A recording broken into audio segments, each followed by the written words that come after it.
నేను 2021లోనే ఏపీ హైకోర్టుకి వెళ్ళి జడ్జి గారికి, చీఫ్ జడ్జి గారికి లెటర్ పెట్టామమ్మా. ఓకే. పెడితే వాళ్ళేమో ఏ ఒక్క లాయర్లు కూడా మాకు సహకరించకపోయేసరికి నాకు దేవుడు ఏదో బుద్ధి పుట్టించినట్టుగా. చూడండి, లెటర్ పెట్టొద్దు. ఎందుకంటే లెటర్ అనేది అఫీషియల్ గా మీకు పోదు. మీరు ఒక లెటర్ పెడితే కంపల్సరీ జడ్జి మీ లెటర్ని కన్సిడర్ చేసి దాన్ని న్యాయం చేయాలనే రూల్ లేదు. కానీ మీరు కనుక వెళ్ళి ఒక కేసు వేస్తే, అంటే రిట్ కనుక హైకోర్టులో వేస్తే అది బెంచ్ మీదకి వస్తుంది. అంటే జడ్జి గారు బెంచ్ మీదకి వచ్చినప్పుడు ఆ కేసును చూడాల్సిందే, వాళ్ళ యాక్షన్ తీసుకోవాల్సిందే, వాళ్ళు ఒక జడ్జిమెంట్ పాస్ చేయాల్సిందే. సో లెటర్ కంటే కూడా మీరు లెటర్ కూడా పనిచేస్తుంది, చేయదు అని చెప్పట్లా.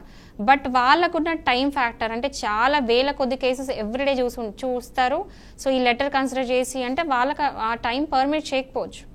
సో రిట్ వేస్తే ఏంటంటే అఫీషియల్గా కోర్టులో కేసు నడుస్తుంది, బెంచ్ మీదకి వస్తుంది, అడ్వకేట్స్ ఉంటారు, దీంట్లో న్యాయం ఏంటి అన్యాయం ఏంటి, ఎట్లా జస్టిస్ చేయాలి అనేది జడ్జి బెంచ్ మీద డిసైడ్ చేస్తారు. సో దాని ద్వారా మీకు లాభం, జస్టిస్ అనేది జరుగుతుంది. కానీ మీరు లెటర్ పెట్టినారు, యాక్షన్ తీసుకుంటలేరు అంటే వాళ్ళ టైం పర్మిట్ చాలా తక్కువ. ఎందుకంటే మీరు చూస్తే ఎవ్రీడే ఒక వందల వేల కేసెస్ వాళ్ళు చదువుతారు, రికార్డ్స్ చదువుతారు, ఫైల్స్ చదువుతారు, టైం సరిపోదు కదండి.